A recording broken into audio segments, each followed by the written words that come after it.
yang memang dilakukan sendiri oleh Bapak Jokowi itu sendiri melalui dengan campur tangannya oleh pamannya itu sendiri. Nah, tegas-tegas saja bicara seperti itu, lantang-lantang saja. Bisa memanggil siapapun, termasuk presiden, tentu dengan ada prosedur-prosedurnya dan ada sanksinya kalau tidak ini kan ya, sanksi pidana, bahkan bukan pidana dalam arti dia bisa dikurung, dipanggil sudah patut ya 2 kali 3 kali itu bisa dengan upaya paksa dan bisa dikurung. Menumpuk yang akhirnya terjadi distrust, disorder, disobedient yang akhirnya menjadi political chaos. Harga political chaos itu lebih mahal dibandingkan kalau kemudian seluruh politisi itu menjadi jujur. Nah, komando ada di mobil, komando ada di mobil sini, kita komando ada di mobil sini.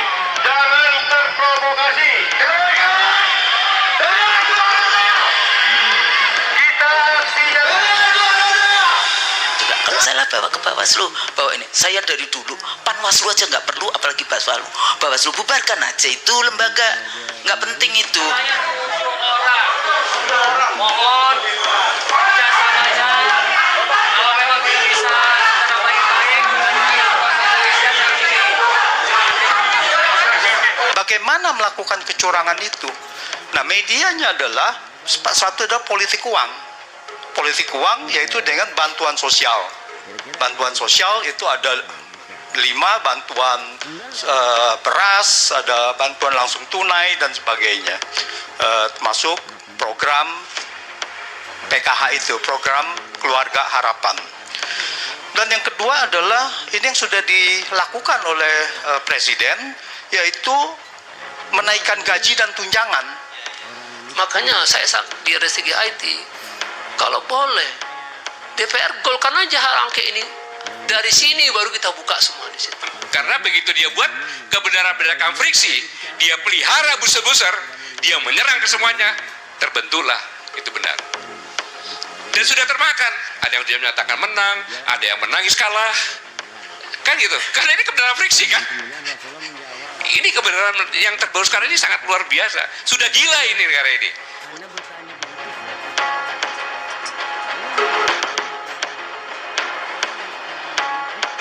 Oke, mari kita lanjutkan.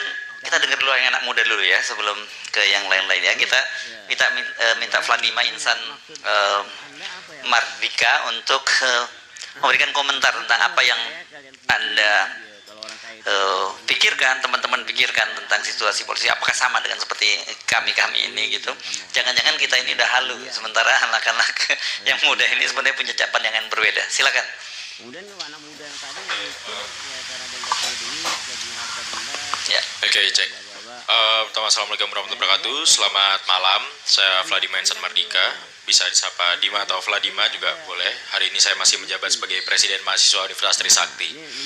Terkait pertanyaan tadi, sebenarnya ada beberapa hal yang kita tangkap dalam situasi pemilu hari ini gitu. Kami dari teman-teman mahasiswa memandang memang ada kecurangan yang sangat tersistematis di sini dan sangat masif itu, TSM lah, struktur sistematis dan masif. Nah, hari ini pun singkat saja rasanya, saya nggak akan lama-lama. Kita juga tadi sempat di awal dibahas soal angket kan. Hari ini kita punya stance yang cukup kuat tentang bagaimana kita melihat negara saat ini. Kita sama-sama tahu bagaimana politisi akan bekerja, bersikap, dan berbicara. Akan selalu berkutat pada kepentingan-kepentingan dan akan selalu berkutat pada itu-itu saja, nggak akan lebih daripada itu. Tidak pernah ada nama Vladima atau nama siapapun itu dalam mereka, karena saya bukan elitis, hanya rakyat sipil biasa. Untuk tentang angket tersebut, itu sebetulnya akan jadi ajang yang sangat pas untuk partai-partai itu membuktikan diri. Setelah sekian lama, 9,5 tahun di era kepresidenan Bapak Joko Widodo, itu mahasiswa tidak mempercayai kinerja-kinerja lembaga tersebut. Partai-partai manapun tuh dalam anggapan hal ini itu sama-sama saja. Nah, maka angket itu akan menjadi bukti partai mana kira-kira yang serius untuk mengawal demokrasi kita yang sudah mengerucut dan hanya disampaikan selama 5 tahun sekali. Karena kan itu pemerintah baru bicara soal demokrasi secara masif, secara besar, digaungkan keterlibatan pemuda itu baru ketika pemilu saja. Baru ketika 2023, 2024, sebelumnya nggak ada. Sangat tipis sekali, kalaupun ada itu sangat minim, nggak sebanyak ini. Karena mereka melihat adanya peluang-peluang untuk memenangkan dan memang perlu untuk mengambil suara-suara anak muda. Jadi pertama, kita menganggap bahwa itu merupakan ajang kita lihat partai mana yang kira-kira masih menjalankannya sebagai perwakilan dari rakyat itu sendiri. Kemudian yang kedua, kami dari awal sudah sempat banyak aksi berkali-kali gitu, termasuk ke MK sekalipun kan. Tapi hari ini kami sejujurnya tidak ingin melihat hanya dari paslon 02 saja, karena kalau kita lihat rekam jejaknya sebetulnya pernah ada kecenderungan bahwa tiga pihaknya juga sama-sama memiliki potensi untuk memasangkan yang diusung dengan Mas Gibran itu tadi. Ada hal-hal tersebut. Nah, tapi hari ini yang ingin saya lihat juga adalah begini.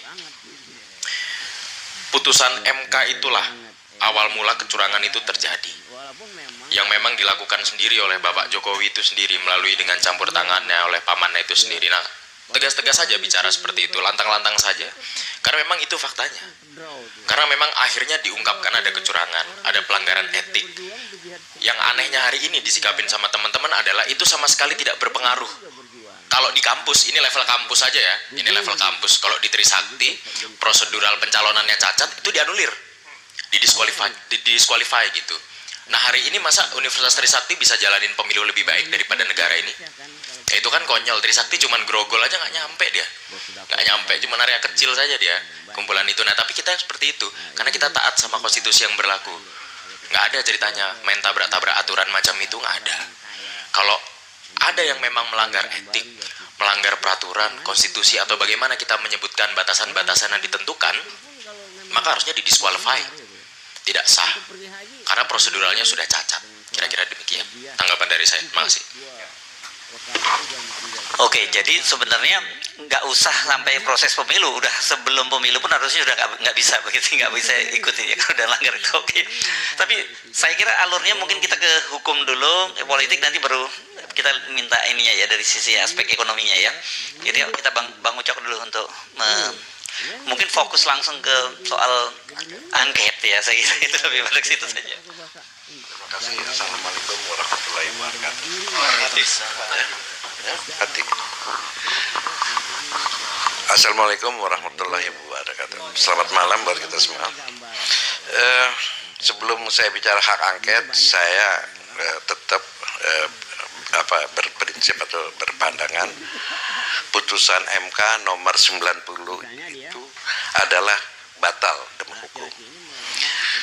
Referensinya itu adalah pasal 17 Undang-Undang nomor 48 tahun 2009 tentang kekuasaan kehakiman.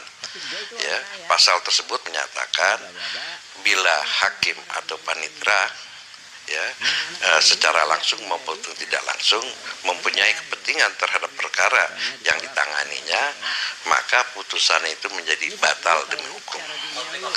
Ya, jadi itu yang saya sampaikan juga waktu di Malari satu ya. Nah, kemudian kita bicara hak angket. Saya belum bicara soal legal frameworknya, tapi saya mau bicara dulu sebenarnya ada irisan dengan ilmu politik. Apa sih sebenarnya hak angket itu? Karena kita tahu fungsi DPR ya di dalam sistem pemerintahan atau bukan pemerintahan, sistem ketatanegaraan di dalam yang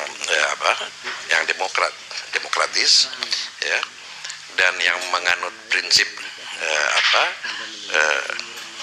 pemisahan dan pemisahan kekuasaan ya, teorinya Montesquieu itu, maka DPR parlemen itu dia mempunyai hak mengawasi dan kontrol. Hak mengawasi dan kontrol itu salah satu yang dimiliki parlemen itu adalah hak angket. Di selain hak-hak bertanya ya itu seperti interpelasi dan macam-macam. Nah, hak angket ini sebenarnya adalah senjata yang sangat penting ya, sangat bagi parlemen. Nah, ya. Nahan nafsu pas puasa emang berat, tapi balas dendam juga bikin berat. Berbukalah dengan nasi yang ringan. Daily Meal, nasi pulen yang ringan. Kalau di dalam sistem pemerintahan parlementer, apabila ada hak angket, yaitu sebenarnya ujung daripada mosi tidak percaya. Ya, kita tahu dalam sistem parlementer, apabila salah satu members yang mendukung, satu member aja, ya, yang mendukung Perdana Menteri itu menjadi Koalisi maksudnya ya? enggak, iya koalisi. Jadi Ya, koalisi yang yang kan di dalam sistem parlementer, Perdana Menteri itu dipilih berdasarkan suara di parlemen. Ya, mereka membentuk koalisi ya.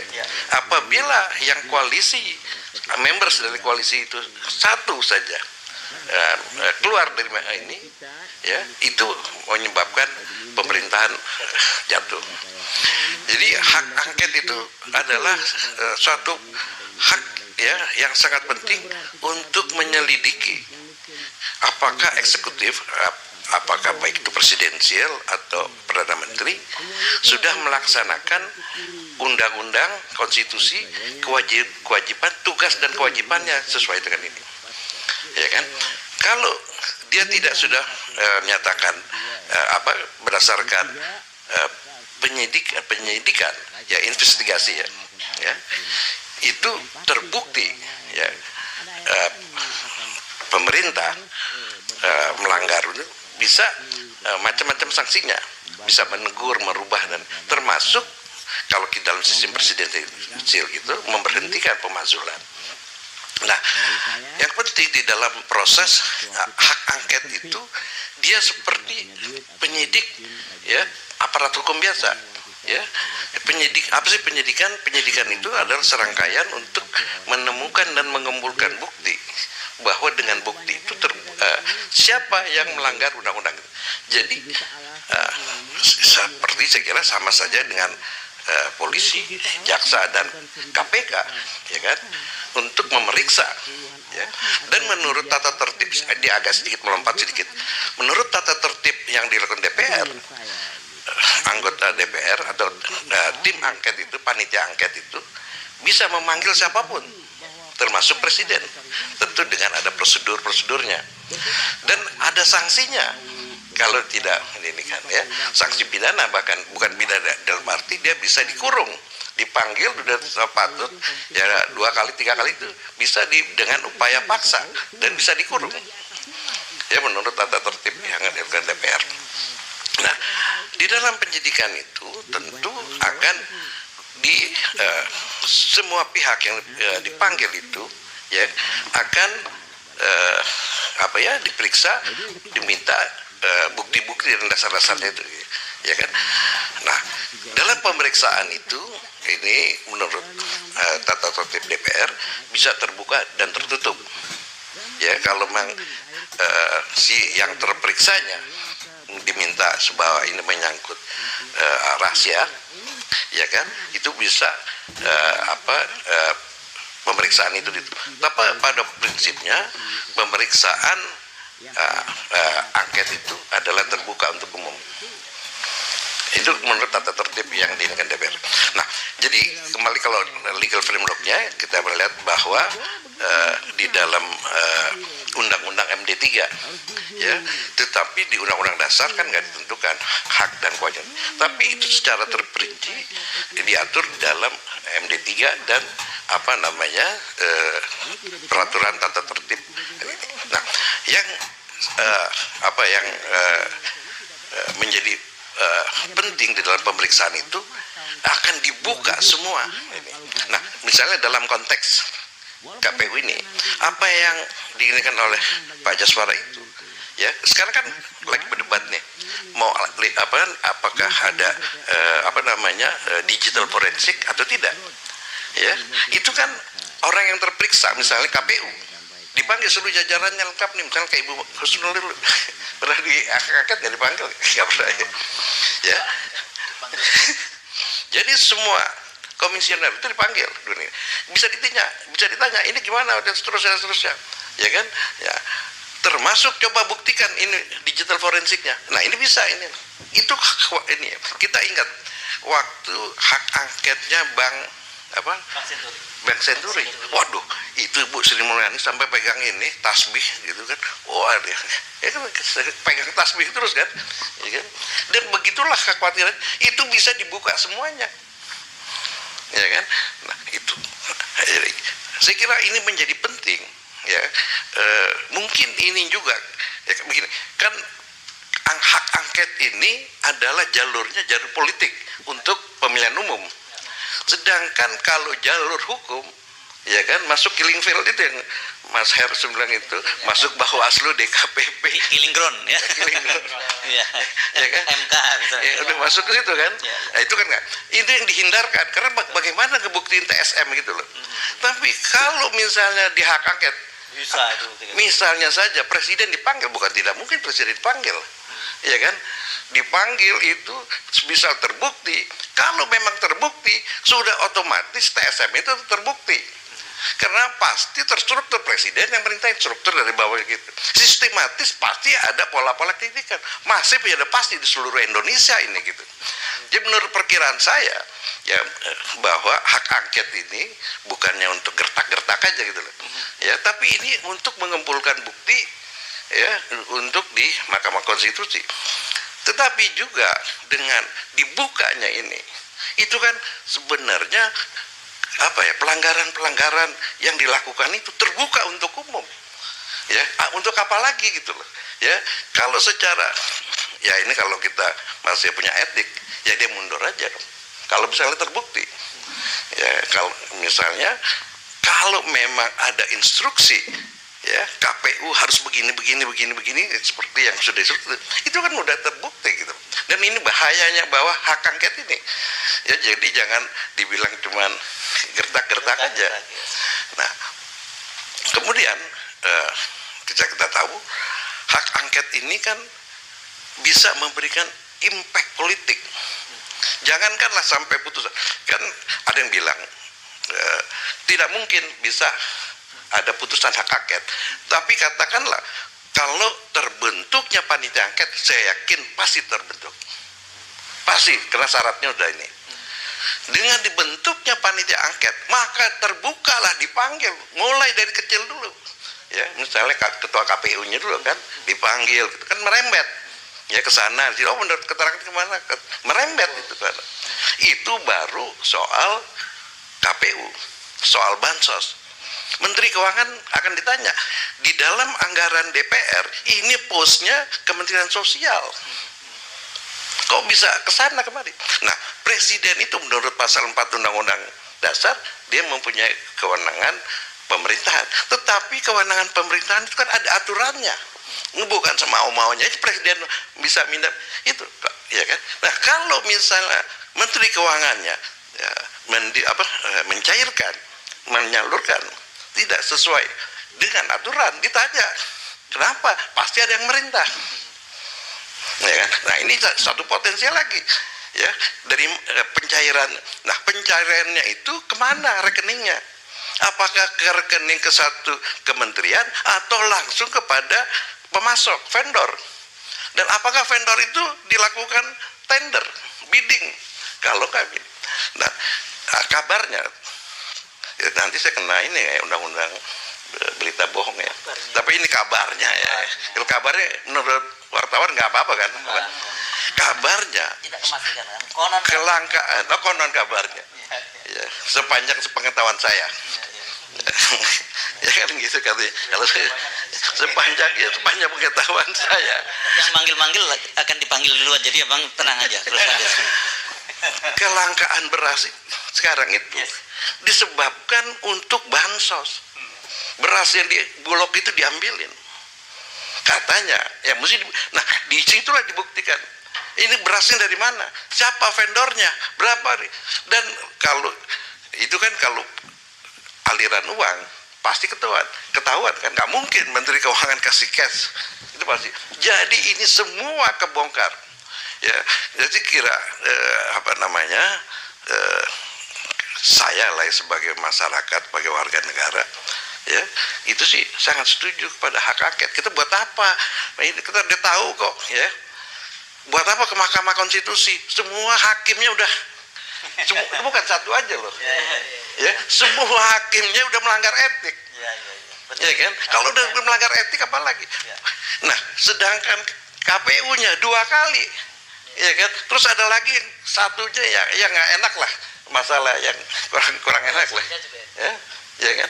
Jadi buat apa kita percaya kepada suatu institusi yang isinya memang tidak beretika, ya kan? Itu kan baik kalau kita bilang tidak beretika. Kalau misalnya pakai bahasa yang lebih keras, tidak bermoral. Etika kan itu moral. Buat apa misalnya peneliti tidak bermoral? Jadi masyarakat, tetapi kan kita harus mengikuti prosedur kayak gini.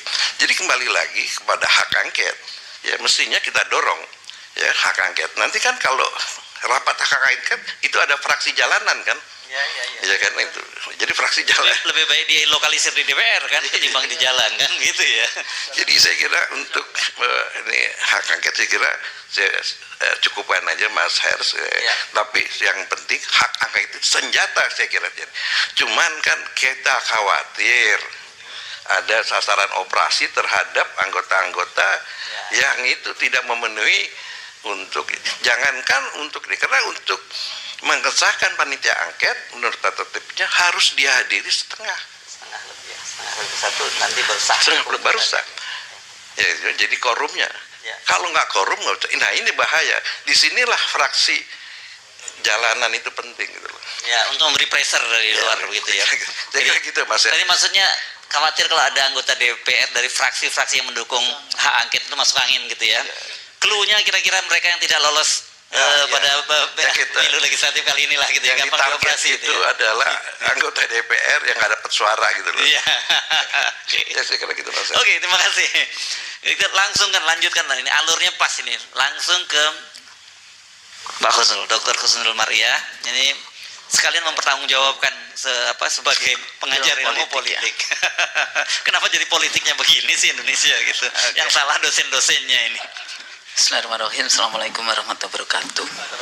Sebetulnya saya orang yang paling sedih sih sebetulnya, udah mengajar ilmu politik, mengajar partai politik dan pemilu, pernah menjadi anggota KPU. Jadi udah lengkap lah kesedihan saya melihat negeri kita yang tidak baik-baik saja. Tapi di dalam ilmu politik sendiri sebetulnya yang kita ajarkan tidak cuma who, got, when, and how. Oh ya, kan selalu itu aja itu. Padahal itu sosiologi, itu bukan ilmu politik itu. Padahal kita mengajarkan yang pertama adalah moralite, kemudian filsafah, kemudian pemikiran politik, baru kemudian public etik, yang kayak gitu. Tapi di luarnya ternyata prakteknya tidak demikian. Nah, jadi kalau tadi tidak usah ke MK, alhamdulillah nih satu mazhab jadinya. Karena biasanya kalau bicara dengan ahli hukum nggak ada lain kecuali harus ke MK, padahal itu jebakan Batman nih kalau di sana. Nah, kondisi penyelenggaraan pemilu saya katakan hari ini sebenarnya terjadi malpraktek yang luar biasa. Terus kemudian yang kedua, akhirnya pemilunya gagal sebetulnya di dalam konteks kita bahas tentang free and fair, bebas dan jujur ya. Dan selalu dikatakan, kan kemarin ada yang mengatakan etika dasmu misalnya ya. Nah, ini kan apa sih manfaatnya kalau kita menyelenggarakan pemilu yang dengan integrity? Why election integrity matters? Kayak gitu kan. Karena hasil dari pemilu itu yang dibutuhkan adalah legitimasi pembentukan pemerintahan baru. Kalau kemudian legitimasinya tidak bisa dipertanggungjawabkan, maka nanti pemerintah baru ini akan terus-menerus menumpuk yang akhirnya terjadi distrust, disorder, disobedient yang akhirnya menjadi political chaos. Harga political chaos itu lebih mahal dibandingkan kalau kemudian seluruh politisi itu menjadi jujur. Nah, kalau kita lihat dari mana saja, kalau kita lihat yang sudah banyak kita bahas dari mulai yang abuse power, bagaimana cawe-cawe presiden dari mulai sebetulnya tidak cuma dari MK, sebetulnya ini proses dari 2014, 2019, kemudian pilkada, di 2020 anak mantu jadi, tapi kenapa tidak diselenggarakan di pilkada 2022 dan 2023? Akhirnya di PLT kan kepala-kepala daerah, pemindahan-pemindahan, pergeseran-pergeseran pejabat yang kira-kira tidak mau tunduk taat patuh. Kemudian ada juga, kalau dulu kita selalu mengatakan election itu kan kompetisi excluding the use of force, nggak boleh menggunakan kekerasan. Jadi aparatus negara itu juga nggak boleh menjadi satgas pemenangan kayak gitu, itu nggak boleh. Tapi yang terjadi sekarang dengan kementerian semua sampai tingkat desa, beberapa kementerian yang jelas itu terlibat di dalam konteks itu. Bahkan di 2019 saya katakan kepala desa itu banyak sekali yang disandra, mau 2 periode atau masuk penjara dengan adanya Kementerian Desa yang dana desa 1 miliar. Bayangkan dari 83 ribuan kepala desa, lurah itu siapa yang bisa membuat laporan benar kepada BPK dengan dana 1 miliar itu. Nah, ini juga rentetannya sudah panjang kayak gitu. Kemudian masuk ke penyelundupan hukum. MK itu tadi ya diselundupkan, kan mestinya kan MK tidak punya kewenangan menambahkan atau sudah, lah itu kalimat itu kan nggak boleh ya di dalam konteks itu ya, open legal policy apapun lah, mestinya tidak demikian. Nah, ketua MK-nya waktu itu mengatakan, oh kita tidak konflik of interest. Halo, sebetulnya saya nggak tahu ini bagian dari desain atau tidak. Ketua MK sejak dia ijab kabul dengan adiknya presiden, sejak itu pula dia harus keluar. Kenapa? Karena 100% pekerjaan MK itu berhubungan dengan pembuatan dengan ipar. Ya, kan maksudnya menikah dengan adiknya presiden. Jadi yang ketua MK-nya itu harusnya mundur kayak gitu. 100% pekerjaan MK itu berhubungan dengan presiden. Karena seluruh undang-undang itu dibuat oleh presiden bersama dengan DPR. Jadi nggak ada itu yang namanya saya tidak konflik of interest. Cuma paham nggak dengan apa itu konflik of interest? Kayaknya ya mungkin itu kita kekeluargaan gitu, mahkamah keluarga jadinya kayak gitu kan. Dengan PLT kemudian sistemik di KPU-nya sendiri. Jadi saya katakan fabricated election. Ya, jadi fabrikasi. Sepertinya pemilunya demokratis, bebas kok milih, tapi sebetulnya sudah terjadi kejahatan pemilu yang luar biasa. Makanya kalau kita lihat di videonya siapa?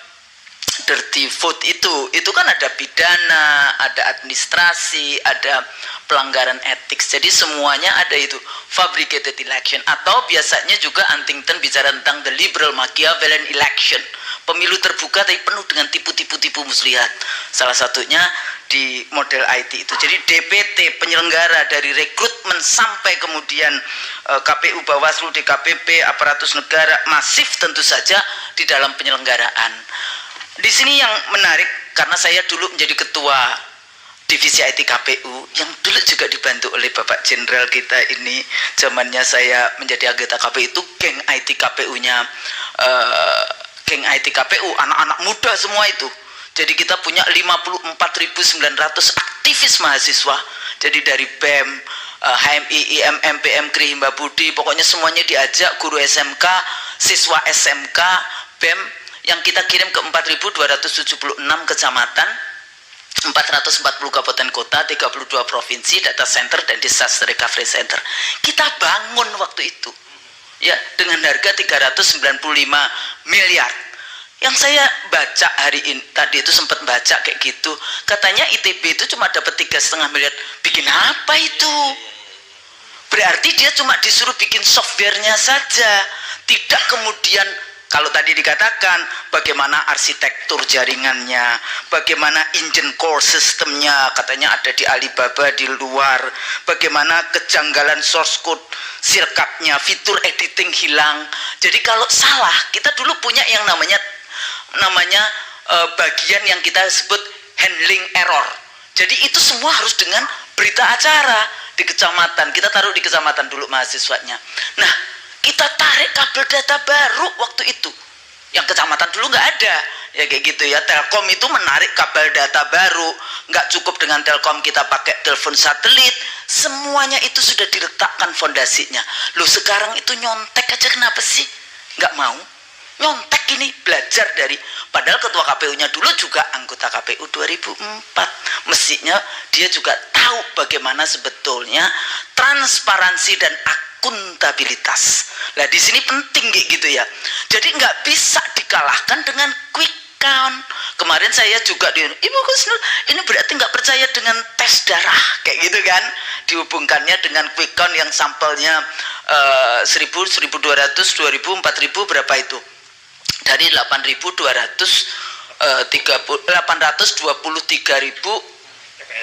sekian ribuan sekian yang kayak gitu TPS. Nah persoalannya yang dites itu nggak cuma satu orang, tapi 204 juta pemilih. Nah kayak gitu kan, yang dites darahnya itu bukan ngetes darah cuma satu orang kayak gitu kan dalam konteks itu. Tapi bagi saya dalam situasi budaya politik di Indonesia seperti ini nggak bisa.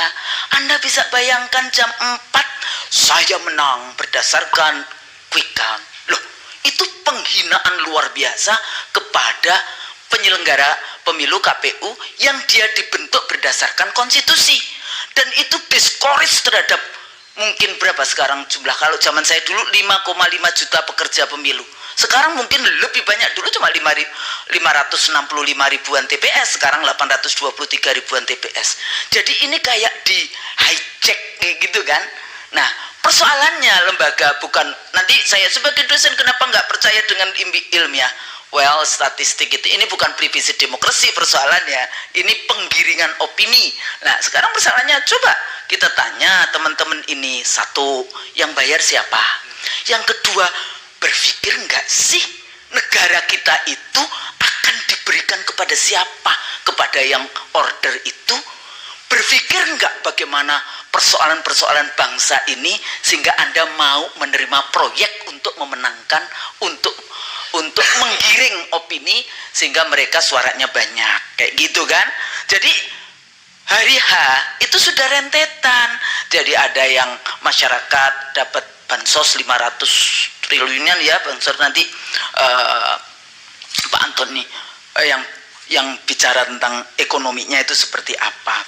Nah terakhir sebetulnya kalau kita lihat seperti itu, kita selalu dihadapkan dari mulai, ya kalau KPU kan dari mulai rekrutmen, DPT, kampanye, hari H, sampai sengketa. Ada juga pandangan, oh bawa aja, kalau salah kan presiden juga, kalau salah bawa ke Bawaslu, bawa ini. Saya dari dulu, Panwaslu aja nggak perlu, apalagi Bawaslu bubarkan aja, itu lembaga nggak penting itu. Kenapa? Karena tidak mendapat. Sekarang pertanyaannya, Bawaslu siapa yang ngawasin? Jadi kan KPU diawasi Bawaslu, Bawaslu KPU diawasi DKPP, nanti DKPP diawasi siapa? Kok bulet?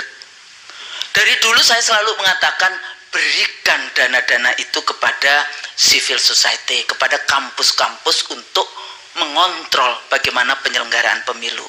Kenapa? Supaya LSM-LSM juga tidak menerima dana dari asing, supaya agenda yang namanya suksesi pemerintahan kita tidak kemudian ditentukan oleh asing-asing yang seperti itu. Bawaslu juga mengakui kan, KPU mengakui 2.325 TPS yang salah. Itu yang karena rakyat teriak, yang nggak tahu, yang nggak ketahuan. Nah itu tadi karena oke, diperbaiki yang sini, nggak taunya sistemnya. Oh kalau diperbaiki yang sini, yang masuk yang sini, diperbaiki yang sini, masuk yang situ. Nah ini kan gimana sistem kerjanya.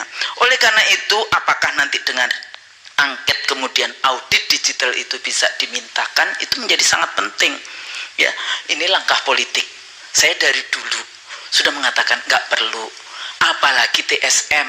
Kalau cuma 1-2 dapil silahkan. Apakah ada dulu di 2004 dibawa ke MK? Ada.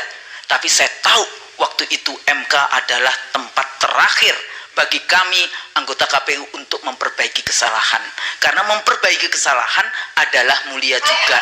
Maka di rapat pleno KPU saya katakan, karena saya tahu ada 4 anggota KPU yang mengubah hasil pemilu saat naik pesawat dari provinsi ke Jakarta. Ada di mana lagi beberapa. Saya katakan itu kepada tim hukumnya KPU. Untuk dapil ini KPU nggak usah menang.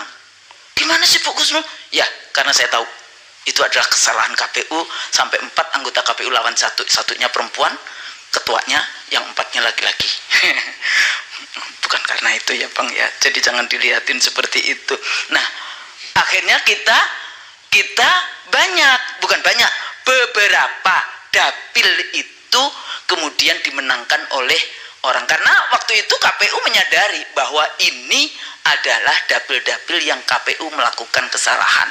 MK adalah tempat terakhir untuk memperbaiki kesalahan. Tapi kalau kemudian modelnya TSM seperti ini, Anda bawa ke MK, sementara MK sudah dikuasai oleh rezim yang berkuasa, untuk apa? Yang di 2019 saja dulu berapa miliar itu fotokopi, emang dibaca dalam waktu 2 hari? Enggak juga. Jadi gimana? Langkah politik. Kalau misalnya bahkan ke Bawaslu aja saya mengatakan nggak perlu ke Bawaslu. Jadi gimana? Selesaikan semua persoalan yang masih diperjuangkan di KPU. Jangan pergi kemana-mana, di KPU. Kalau enggak, ya sudah, kami serahkan kepada kedaulatan rakyat. Biarkan nanti anak-anak muda dan kita semua turun ke jalan, kayak gitu kan.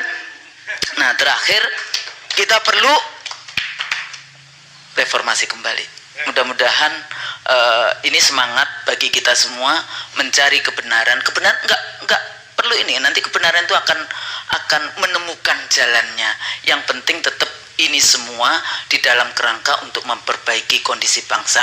Karena hari ini ya kedaulatan kita sudah dijual dengan harga murah tanpa rasa malu kepada asing dan asing, dan sekarang sepertinya kita semua, Mahkamah Konstitusi dulu kita sebut sebagai mahkamah kalkulator, sekarang menjadi mahkamah keluarga.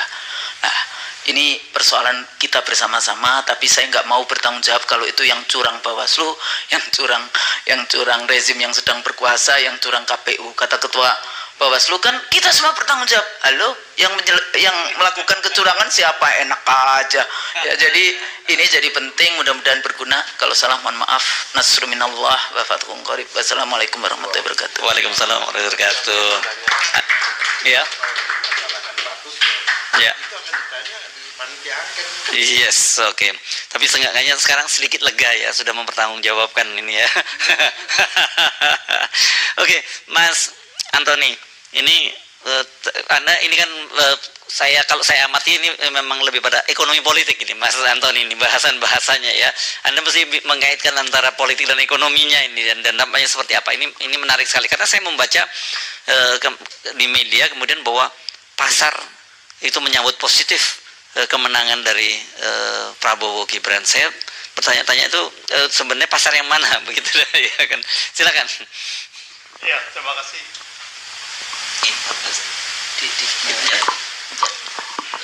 Terima kasih Mas Ersu. Selamat malam. Jadi saya rasa kita semua sepakat ya bahwa permasalahan dari pemilu saat ini, indikasi-indikasi kecurangan ini tidak bisa dibawa ke Mahkamah Konstitusi dengan reputasi seperti itu. Yang jelas-jelas bahwa dia ini adalah sudah melanggar konstitusi. Nah, jadi kalau kita lihat bahwa kecurangan ini sudah masuk TSM, terstruktur, sistematis, dan masif, itu dibawa sebagai hak angket DPR adalah suatu terobosan yang tidak bisa membiarkan kecurangan ini terjadi. Jadi kalau kita lihat TSM ini kalau terbukti, maka pasal 286 ayat 234 Undang-Undang Pemilu itu mengatakan bahwa pasangan calon bisa didiskualifikasi kalau terbukti melanggar secara TSM, terstruktur, sistematis, dan masif. Nah sekarang apa yang dinamakan dengan TSM, terstruktur? Tentu aja kalau pelanggaran ini ada terstruktur, ada kasuistis. Kasuistis itu adalah sporadis, dilakukan oleh orang perorangan. Tadi Bang Ucok sudah katakan, kalau terstruktur ini pasti dilakukan oleh satu institusi besar, yaitu saya mengatakan bahwa ini yang bisa melakukan itu adalah penyelenggara pemilu. Di luar luar dari penyelenggara pemilu tidak bisa melakukan terstruktur kecurangan yang terstruktur dan sistematis. Siapa penyelenggara pemilu? Penyelenggara pemilu adalah paling atas adalah bertanggung jawab kepada presiden berserta jajarannya. Pelaksananya adalah KPU. KPU sebagai komisi independen. Tetapi penyelenggaranya adalah yang bertanggung jawab adalah presiden. Nah, dampak dari kecurangan terstruktur itu pasti adalah masif. Tidak bisa tidak. Pasti masif. Nanti saya akan ceritakan kenapa masifnya, dan ada dua hal di sini saya mau menyoroti, yaitu adalah pelaku dan ada media kecurangan. Pelaku kecurangan dan media atau alat untuk kecurangan itu. Media untuk pelakunya adalah tadi institusi termasuk dari presiden, menteri dan bawahannya,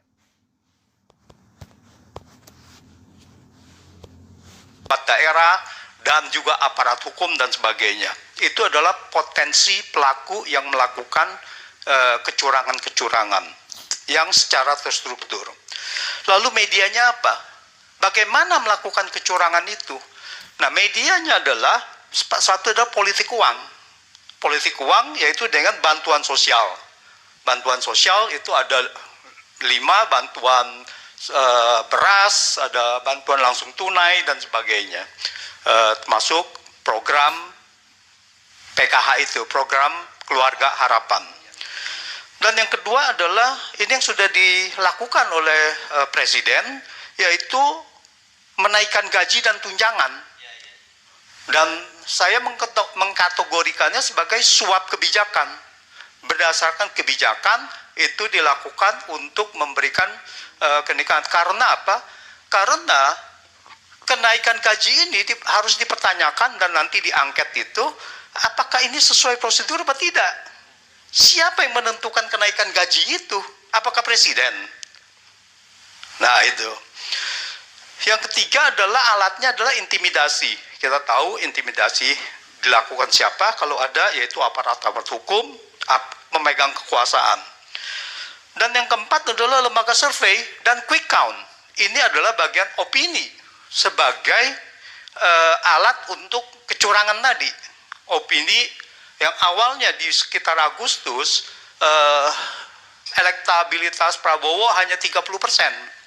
Begitu Gibran dicalonkan menjadi cawapres, lalu elektabilitasnya naik menjadi 40% lebih.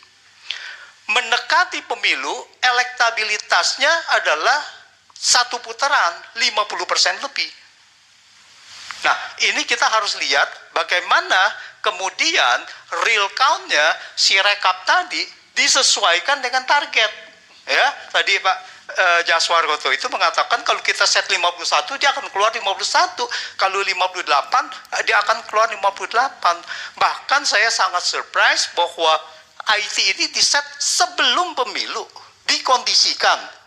Presiden Joko Widodo itu sekitar bulan Juni kalau nggak salah, Juni 2023. Dan kita semua merasa pada saat itu adalah mau cawe-cawe untuk Ganjar atau untuk ketua, tidak dipecat sebagai ketua sebagai hakim Mahkamah Konstitusi.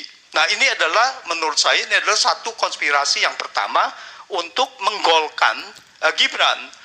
Kemudian KPU menerima pencalonan Gibran pada tanggal 25 Oktober dengan melanggar peraturan KPU, melanggar PKPU yang kemudian oleh Dewan Kehormatan Penyelenggara Pemilu DKPP dinyatakan melanggar etik, padahal melanggar undang-undang. Karena PKPU adalah pelaksanaan dari undang-undang. Nah, terus di situ bahwa akhir Oktober PKPU menyatakan Gibran, 19 November Gibran hadiri Desa Bersatu, yaitu pertemuan kepala desa. Dan kepala desa mendukung paslon 2 dan Gibran ada di situ. Dan sudah dinyatakan bahwa itu adalah terindikasi melanggar. Dan Bawaslu tidak, makanya itu apa gunanya ada Bawaslu. Kemudian akhir Desember Joko Widodo panggil kepala desa ke istana. Dikumpulkan kepala desa ke istana. 24 Januari 2024 Joko Widodo mengatakan presiden boleh kampanye dan memihak di dikatakan di pangkalan TNI Angkatan Udara Halim, dan katanya ASN boleh juga berpihak. Nah, sekarang kita masuk kepada politik uangnya, kepada bansos.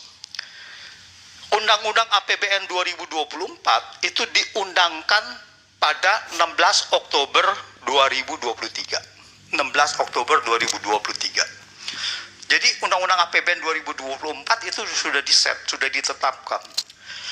16 Oktober 2023 ini terjadi nepotisme di mana Paman Usman mengabulkan permohonan uji materi tadi supaya Gibran bisa menjadi cawapres. 25 Oktober tadi Gibran sudah mendaftar.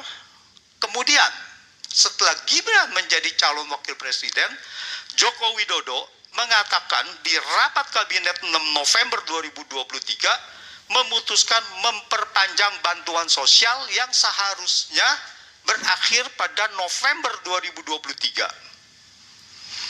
Apa artinya? Artinya bahwa presiden mengatakan memperpanjang, artinya anggaran itu belum ada. Karena undang-undangnya sudah ditetapkan. Berarti anggaran untuk bansos tadi belum ada. Lalu kemudian bantuan sosial ini terdiri dari ada 5 hal ya. Nah, akhir Desember 2023, Sri Mulyani mengeluarkan kebijakan memblokir anggaran kementerian lembaga atau yang namanya automatic adjustment. Ya, semua anggaran kementerian lembaga kecuali ada yang tertentu, misalkan KPU anggarannya tidak boleh dikurangin gitu. Sekitar 50 triliun, 50,14 triliun. Anggaran ini untuk apa? Untuk dialihkan menjadi salah satunya adalah yang paling besar bansos. Artinya apa? Artinya bansos itu tidak ada anggarannya. Bukan anggaran dari Kementerian Sosial. Nah, di sini melanggar undang-undang APBN, karena undang-undang APBN itu terinci dari unit organisasi dan sebagainya itu, fungsi dan program, tetapi kemudian diabaikan. Cikal bakal awalnya terjadi automatic adjustment ini adalah pada saat pandemi 2022. Pada saat pandemi memang dibolehkan untuk realokasi anggaran. Tetapi kemudian digunakan oleh Joko Widodo ini 2023 dilakukan lagi, padahal 2023 sudah tidak boleh. Karena sudah tidak masuk di dalam yang Perpu tadi, Perpu untuk Corona itu. Ya, Undang-Undang nomor 2 jadinya. Nah, 2024 dilakukan lagi. Nah, di sini kenapa bisa dilakukan pelanggaran-pelanggaran ini? Karena civil society-nya tidak berjalan, karena DPR-nya tidak berjalan. Nah, sekarang DPR mau bergerak dengan hak angket, ini harus kita dorong supaya memang bahwa fungsi DPR yang mengawasi anggaran ini bisa berjalan kembali gitu, bisa berfungsi secara normal lagi. Nah, di sini dilihat lagi akhir Januari, pada tanggal 29 Januari, Menko Erlangga mengumumkan pemerintah memutuskan memberi bantuan sosial baru. Berarti belum ada anggarannya, tetapi diputuskan aja gitu, dalam bentuk BLT senilai 11,2 triliun untuk Januari, Februari, Maret 2024 dan dibayar sekaligus pada bulan Februari. Jadi dirapel yang Januari juga, yang udah lewat juga dirapel gitu. Padahal untuk di Februari dan Maret dirapel, dibayar sekaligus gitu. Jadi kalau kita fokus kepada hak angket tadi, kalau hak angket ini kan bisa kemana-mana. Salah satunya adalah bisa juga ke bansos yang tadi dananya dari mana diambil, lalu ada apa tidak dananya, terinci sampai mana, dan itu semuanya bisa di trace sehingga siapa yang bertanggung jawab, dan secara terbuka ini sudah bisa menjadi bukti bahwa ada pengalihan anggaran untuk bansos yang tadinya tidak ada anggaran dijadikan supaya ada anggaran. Dan ini pernyataan-pernyataan Sri Mulyani sangat serius. Kalau didalami di sini saya lihat ada terjadi pelanggaran di dalam Undang-Undang APBN. Jadi saya melihatnya bahwa bantuan sosial ini melanggar sejumlah undang-undang. Satu adalah Undang-Undang Keuangan Negara pasal 15 ayat 5, yaitu APBN yang disetujui DPR terinci sampai unit, organisasi, fungsi, program, kegiatan, dan jenis belanjanya. Dan Undang-Undang APBN yang sudah disetujui DPR tidak boleh diubah pihak manapun, termasuk oleh Presiden, tanpa persetujuan DPR melalui mekanisme perubahan APBN. Undang-Undang Nomor 28 tahun 1999 tentang penyelenggaraan negara yang bersih dan bebas KKN. Pasal 5 dan ayat 4 mengatakan setiap penyelenggara negara wajib untuk tidak melakukan korupsi, kolusi, dan nepotisme. Yang dimaksud dengan nepotisme adalah setiap perbuatan penyelenggara negara secara melawan hukum yang menguntungkan kepentingan keluarganya dan kroninya di atas kepentingan masyarakat, bangsa, dan negara.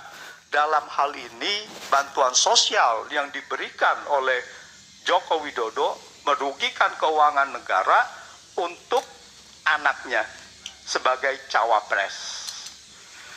Dan Undang-Undang Nomor 31 tahun 99 tentang pemberantasan korupsi, di mana di sini adalah menguntungkan, menyalahgunakan kekuasaannya, menguntungkan pihak lain, yaitu dan pihak keluarganya. Jadi saya rasa ini sangat serius di dalam Undang-Undang Keuangan, di dalam APBN ini, dan ini harus diusut tuntas. Demikian Mas Heru. Tapi sebenarnya teman-teman di DPR nggak perlu susah-susah. Udah ada kronologisnya tadi yang disusun oleh. Sudah tangan-tangannya udah lengkap nih Mas Antoni, nanti siap ya Mas Antoni kalau dipanggil oleh teman-teman di Pansus ya. Oke, sebelum ke audiens yang lainnya, saya ingin ke Pak Jaswar Koto dulu sebentar ya. Tadi yang Anda sampaikan tadi itu ya, itu data-data itu tadi sebenarnya juga bisa digunakan ya nanti oleh teman-teman dari Pansus ya. Dan dari data yang Anda lakukan tadi itu, Anda meyakini betul bahwa memang itu sudah di set up sejak awal, atau itu hanya berdasarkan menurut Anda logika apanya? Logika IT-nya seperti itu? Bisa. Bismillahirrahmanirrahim. Assalamualaikum warahmatullahi wabarakatuh. Di sini kita dari institusi kita ya, sebagai akademisi, pertama kita harus mengecek dulu datanya dari mana. Data yang kita gunakan itu adalah data dari KPU itu sendiri. Bagaimana? Data itu kita ambil ketika setelah pemilihan 14, itu langsung kita ambil. Nah, sebelum terjadi huru hara kita ambil dulu. Kita ambil. Nah, kenapa? Sudah diantisipasi ini ya, bakal terjadi huru. Belajar dari 2019. Oh ya. Belajar 2000. Kenanya. Jadi kita ambil dulu Pak. Atau tahun 98. Karena kita sudah berpikir begini. 1998. Ini belajar dari, ini tidak menuduh, tetapi adalah hipotesis. Pengalaman sebelumnya mengajarkan sesuatu, ini yang sangat penting ini. Saya melihat bahwa begini, dari akademisi, kita bukan saya, kita tim lah dari akademisi itu melihat kok semua quick count itu jumlahnya hampir sama. Itu harus sebagai orang IT, apalagi dia forensik, itu bertanya harus tanya terus tajam itu. Angka menunjukkan sesuatu cerita di balik itu. Kalau orang forensik bercerita melihat angka itu, dia tuh ada cerita di balik itu gitu. Tidak sebesar angka itu kalau berpikir forensik apa ya? Ini pasti cerita ada sesuatu yang dimakna di baliknya. Ketika 14 itu kita sudah ngambil dulu Pak. Nah, ini kenapa di forensik itu harus kita ambil tracing time itu harus penting itu. Data itu kan berubah. Kita ambil dari KPU sendiri kita ambil, kita diam, kita ambil. Jadi data itu kita kumpulkan. Begitu terjadi huru hara, itu kita kejar lagi. Di mana TPS yang berhuru hara itu? Kita kejar, Pak. Gitu kita tracing itu data itu. Sampai sekarang ini KPU kalau nggak salah itu dihentikan ya. Shutdown katanya. Cleaning kan? Di cleaning kalau nggak salah di cleaning ya. Dibersihkan 2 hari kata. Kalau orang IT mengatakan cleaning itu ada makna tersirat di belakangnya. Ada sirat. Tapi kita kan tidak bisa menuduh. Kita kan bicara IT, apalagi cara forensik. Ini berarti ada cerita di belakangnya. Disitulah data itu kita olah, Pak. Dari data itulah baru kita buat hipotesis. Nah, contoh tadi kan satu TPS tuh. Itu ada ratusan ribuan TPS kita terus tracing. Jadi satu TPS tadi, nah ini kan dari data itu kita buatkan satu hipotesis berbentuk satu algoritma. Kan kalau kita bicara IT itu algoritma semuanya bicara itu. Kenapa angka ini muncul sendirinya, dia sendiri tegak gitu loh. Itu pasti datang dari mana gitu loh. Itu kita tanyakan, Pak. Setiap angka pasti kita tanya satu-satu dari mana. Oh, yang dirubah kan ini, variabel yang dirubah kan ini. Kenapa ini datang gitu loh. Kan nggak mungkin tiba-tiba datang sendiri gitu. Pasti ada dari mana datangnya gitu loh. Kita tracing gitu loh. Baru kita baca logikanya di belakang. Setelah itu perubahan ke depan apa? Oh, berarti kita makanya tadi itu Pak. Berarti apa kesimpulannya? Data ini adalah standing di situ seperti orang itu berdiri aja dari awal situ, nggak berubah-ubah dia. Oh, berubah. Makanya kita lihat tadi sebelum, saat, dan setelah. Di saat pemilu dia sama ada kan di bawah itu sama kan. Ketika selesai sama juga. Berarti apa? Sebelum pasti sama dong. Kan nggak mungkin kalau kita ambil dari atas kembali, nggak mungkin dia ada di situ. Secara logika IT nggak mungkin ada. Berarti dia datang itu dari sebelum setengah nih, baru kita kembalikan gitu loh Pak. Ini ada kaitannya dengan 54 juta DPT yang ganda itu tidak kira-kira? Kalau itu kita tidak bisa pastikan ke situ Pak. Belum tentu dari situ ya? Belum tentu. Kenapa? Itu kalau logikanya begini loh Pak. Kalau apa yang dilihat dari situ itu, kan dilihat tadi itu, berarti apa? Kembali kepada quick count tadi itu, yang 50 tadi Pak. 58-nya, kembali ke sana itu tuh. Karena dia standing dari sebelum, saat, dan setelah. Data itu sama standing itu tuh. Berarti di lock dia kunci di situ, kunci Pak.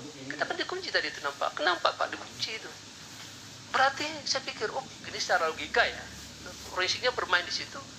Berarti ada logiknya mengatakan statement ini sumbernya pasti sama satu gitu loh. Cuma begini, kan harus ada pembuktian. Kembali kepada Pak Ucok tadi itu. Pak Ucok, kalau kembali ke MK paling-paling ya maaf cerita 2019 kita pengalaman itu. Nah, kalau secara IT digital forensik bisa menemukan itu. Kami begini Pak, di UIG Pak kita itu sudah sampai forensik kepada si pleno. Trace out, segmentation, sama tanda pemalsuan tanda tangan itu sudah bisa mendetek itu. Oh, sampai soal pemalsuan tanda tangan. Sampai sana, itu kecanggihan kita alhamdulillah. Jadi jangan dikata ya alhamdulillah kami baru ya. Itu rektor kayu Insan Cita itu ya. Insan Cita. Ya. Jadi di situ tuh kita memang spesialis daripada artificial intelligence. Nah, di spesialis intelligence kita gunakan untuk forensik, kita membantu negara ini ya. Konsentrasi untuk membantu negara. Jadi kita sudah bisa sampai itu adalah forensik story ya, time series itu baru. Nanti ada forensik metadata Pak. Metadata. Dari metadata nanti baru kita masuk kepada image recognition. Image recognition itu menggambarkan, contohnya nih, ketika itu misalnya, contoh nih, kita berlima sepakat menduplikasi saya tanda tangan gini. Kalau dilihat kasat mata nggak kelihatan Pak. Tapi begitu saya masuk forensik, bisa nampak tuh Pak. ini dibuat di mana? Artinya apa? Apakah di luar, apakah di dalam?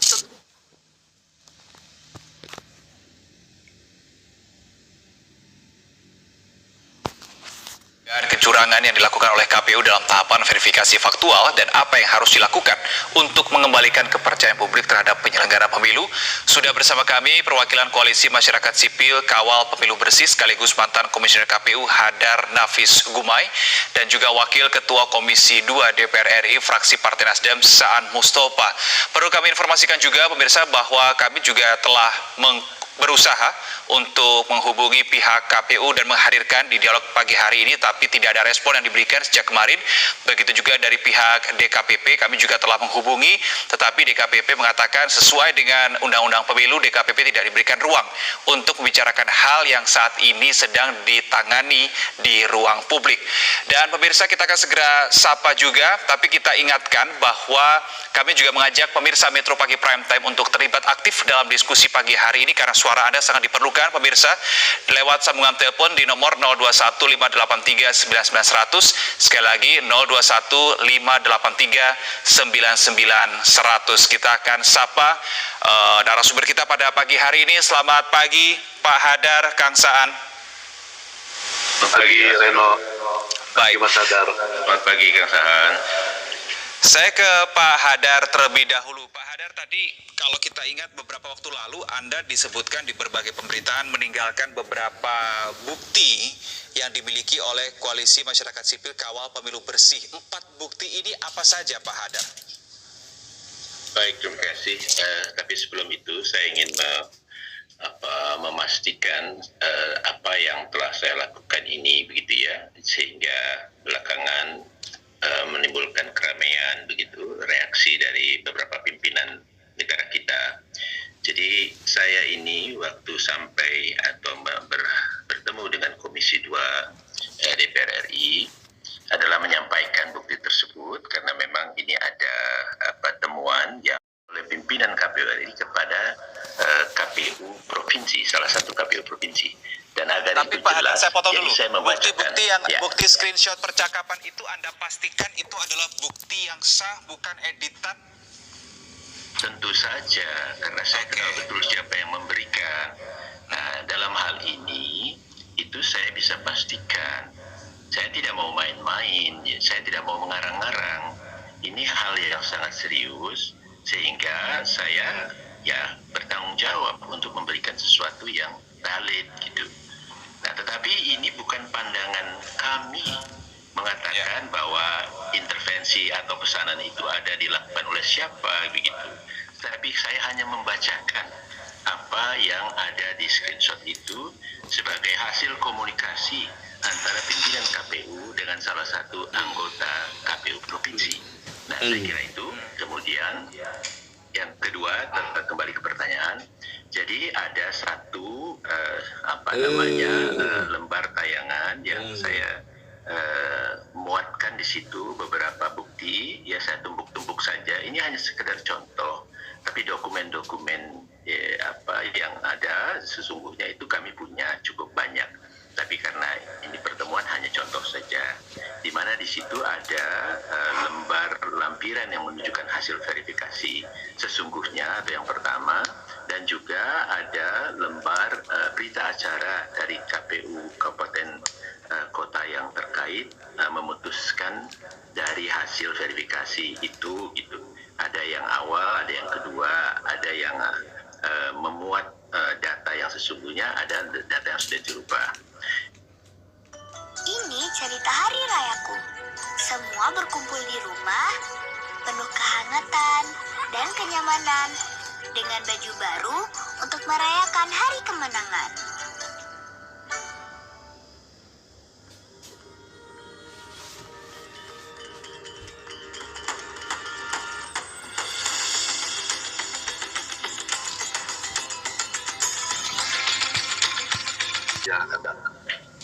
Baik, kabarnya juga Komisi 2 DPR RI berencana akan membentuk panja Kang Saan terkait dengan adanya laporan dari Koalisi Masyarakat Sipil Kawal Pemilu Bersih.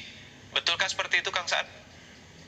Ya, nanti kita akan ada rapat internal untuk menindaklanjuti hasil rapat dengar pendapat umum dengan kawal pemilu bersih ini. Nanti dari hasil rapat internal mekanismenya seperti apa tindak lanjutnya, apakah nanti dibentuk panja atau cukup nanti dengan rapat-rapat dengar pendapat atau rapat kerja dengan menteri-menteri atau pihak-pihak terkait. Karena semua yang disampaikan teman-teman masyarakat sipil peduli pemilu ini tentu akan kami konfirmasi semua. Jadi temuan yang disampaikan akan kami konfirmasi kepada pihak-pihak terkait, apakah itu kepada penyelenggara misalnya KPU dengan jajarannya maupun kepada pihak-pihak yang disebutkan, misalnya dari dalam tanda kutip yang disebutkan dari pihak istana. Dan tentu itu semua akan kami konfirmasi, akan kami validasi dan akan kami dalami. Nah, mekanisme untuk mengkonfirmasi dan mendalami sebagai tindak lanjut dari RDPU itu apakah panja atau nanti ada mekanisme lain. Baik, Kang Saan, Pak Hadar, kita sudah ada dua masyarakat yang tergabung di program Metro Pagi Prime Time. Kita dengarkan suara dari masyarakat. Yang pertama ada Pak Akbar di Kendari, Sulawesi Tenggara. Selamat pagi, Pak Akbar. Selamat pagi, Pak. Baik, Pak Akbar, silakan. Dengan pendapat Anda, apa yang ingin Anda sampaikan pagi hari ini, Pak? Ya, saya ingin memberi pendapat saya kepada pertama dua pihak, Pak. Ya, jadi kepada DKPP terkait dengan isu kecurangan pemilu ini, meskipun tidak dapat memberikan komentar terhadap substansi yang sedang diselidiki, tapi minimal memberikan informasi kepada masyarakat sejauh mana aduan ini diproses. Itu yang pertama. Berikutnya, Pak Akbar, silakan. Yang kedua, kami ingin memberikan tanggapan kepada DPR RI, karena di dalam DPR RI ini didominasi oleh partai pendukung pemerintah. Kami berharap DPR betul-betul objektif dan independen dalam menyikapi kasus ini. Oke, baik. Itu saja, Pak. Terima kasih Pak Akbar di Kendari. Berikutnya saya ke penelepon kedua, ada Pak Priyata di Serang, Banten. Pak Priyata, selamat pagi. Silakan Pak Priyata. Selamat pagi Metro TV. Siap, silakan Pak Priyata. Saya mungkin tidak terlalu konsentrasi pada kasus ini ya, karena kasus-kasus ini bukan hal yang baru. Kasus ini adalah hal-hal yang sifatnya substansi fundamental, karena kredibilitas KPU pusat dan daerah itu dipertanyakan sebenarnya. Jadi Bawaslu sendiri sebenarnya ketika masuk kepada wilayah kredibilitas sedikit terganggu. Oke. Ada hal yang sifatnya secara individu bahwa data pemilu, data soal administrasi parpol, saya tidak yakin partai besar pun betul-betul clear and fix. Dia punya data yang betul-betul sesuai dengan apa yang karena verifikasi administrasi dan fakta itu betul-betul terjadi. Jadi hal-hal seperti ini penyakit kronis yang tidak pernah diselesaikan. Baik, Pak Priyata, saya ingin ada satu pertanyaan untuk Anda. Ketika Anda melihat, mendengar, dan mengetahui hal-hal seperti ini, ada sebatas dugaan-dugaan kecurangan dilakukan oleh KPU. Bagaimana? Apakah Anda masih percaya terhadap KPU atau ada penurunan kepercayaan terhadap KPU sendiri? Ini cukup menarik. Ketika Harun Masiku itu menjadi tanda tanya saat ini, ya, itu adalah buah-buah profesional KPU. Baik. Jadi penyakit kita ini penyakit yang sebenarnya soal etika dan moral itu seperti Oke, baik. Itu dikejar. Saya sebut bilang ayat katakanlah istilah saya itu Oke. luar biasa pada anak kita bangsa dan negara. Jadi kalau Baik Pak Priyatna, kita sudah dapatkan intinya, substansi intisarinya. Kita terbatas oleh waktu. Terima kasih Pak Priyatna sudah bergabung bersama kami, membagikan pendapatnya sebagai masyarakat dari Serang, Banten. Ini Kang Saan, Pak Hadar, bahwa DPR saat ini kan didominasi oleh partai politik pendukung pemerintah dan diharapkan objektif ini menangani kasus yang disampaikan oleh Pak Hadar dan kawan-kawan. Kang Saan bagaimana menjawab sikap dari masyarakat ini? Ya tentu sikap dari masyarakat ini kan harus kita respon ya dengan baik. Karena itu adalah bagian dari ekspektasi mereka terhadap DPR terkait dengan soal komitmen bagaimana pemilu ini bisa berlangsung dengan baik dan berintegritas. Dan tentu ini menjadi salah satu tanggung jawab politik DPR nanti ke depannya agar apa-apa yang hari ini muncul ke publik dan sebagainya itu bisa diklarifikasi dengan baik ya. Jadi DPR tentu akan menjaga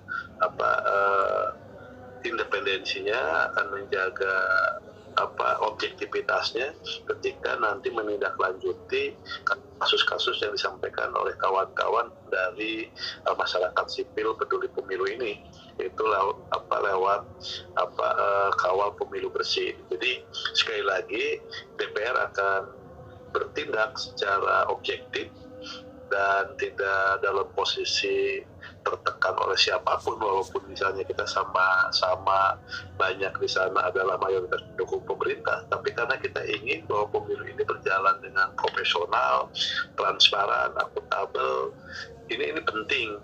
Nah maka untuk itu penyelenggaranya itu harus benar-benar menjaga independensinya, menjaga integritasnya, menjaga kredibilitasnya, karena pemilu yang berintegritas atau berkredibel, pemilu yang bersih, pemilu yang profesional itu dimulai dari penyelenggara yang independen, penyelenggara yang berintegritas, penyelenggara yang kredibel.